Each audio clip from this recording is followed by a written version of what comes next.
Hello everyone, ये video Rabindranath Tagore के एक फेमस पोएम साइलेंट स्टेप से रिलेटेड है। रविन्द्रनाथ टैगोर एक well known Indian poet, writer, philosopher, playwright, humanist और सोशल रिफॉर्मर थे and he is considered as the significant contributor to the emerging history of Indian literature in English. Rabindranath Tagore का जो pen name था वो वानु Simba था, जिसका मतलब होता है sunlight, and he did not receive any formal education. ये किसी भी स्कूल और कॉलेज से कोई एजुकेशन नहीं लिए। इनका जो ज़्यादातर एजुकेशन हुआ वो नेचर से हुआ, और जो भी उनके लाइफ में हुआ, जो भी वो डेवलपमेंट हुआ वो इन्वायरमेंट से सीखा। साथ ही साथ इन्होंने विश्व भारती यूनिवर्सिटी का जो फाउंडेशन किया।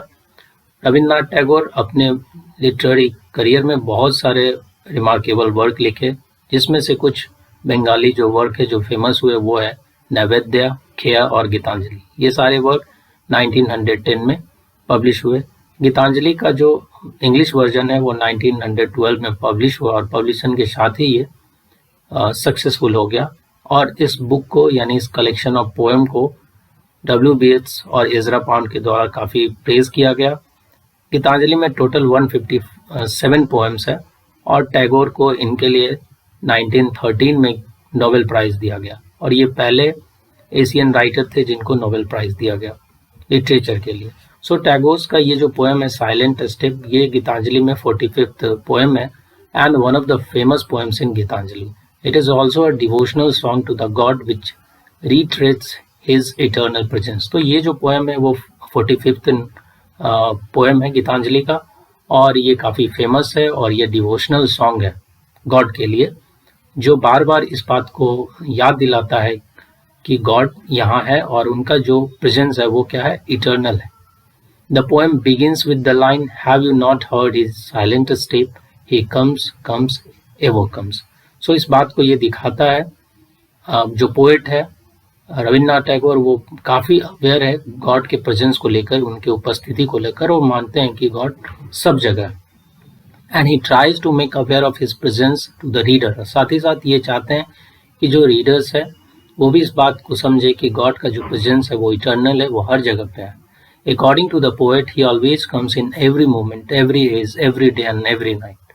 सो उनके हिसाब से ये पूरा टाइम बता रहे हैं कि हर एक क्षण में, चाहे वो कोई भी एज हो या प्रत्येक दिन या प्रत्येक नाइट है, उनका प्रेजेंस यूनिवर्सल है।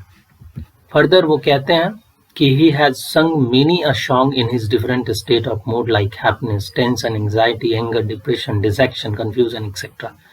पोइट अपना जो स्टेट ऑफ मूड है उसको बताते हैं। जब कभी वो हैप्पीनेस में होते हैं या टेंशन में होते हैं, एंग्जाइटी में होते हैं, एंगर, डिप्रेशन, डिस्ट्रैक्शन या कंफ्यूजन में, हर एक जो स्टेट है उनका जो उनका जो मनोभाव है उस सब में वो क्या करते हैं, उनको याद करते हैं। And but in every state of mood he realized the presence and sign of God। और चाहे कोई भी जो भी उनका स्टेट ऑफ मूड हो, उस सारे स्टेट ऑफ मूड में उनका जो प्रेजेंस है उनको रियलाइज होता रहता है, गॉड का जो प्रेजेंस है।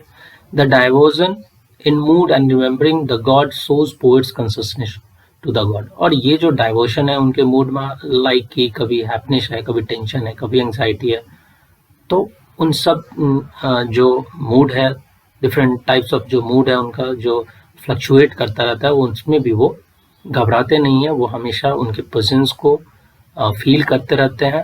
और ये बात इस बात को दिखाता है कि पोएट्स का क्या कॉन्शियसनेस है गॉड के प्रति।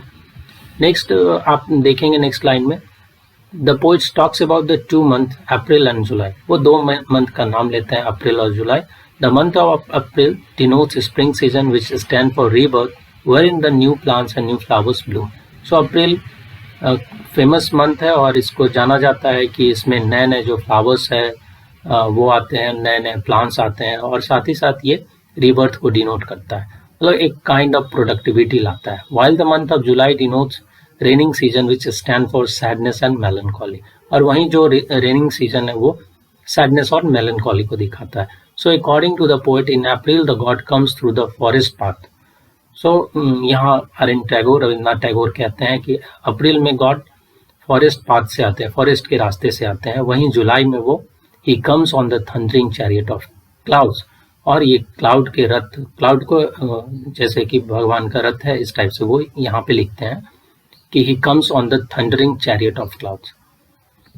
In the concluding line of the poet says that the presence and consciousness of God makes his joy to glow in his repeated feeling of great sadness. So जब last line में आप देखेंगे तो कहेंगे इनके life में जितने भी प्रॉब्लम आता है या बार बार वो जो डिफिकल्टीज आते हैं या कितने भी ये सैड क्यों नहीं रहे, तो बार बार गॉड को याद करके उनका जो जॉय है वो और बढ़ जाता है।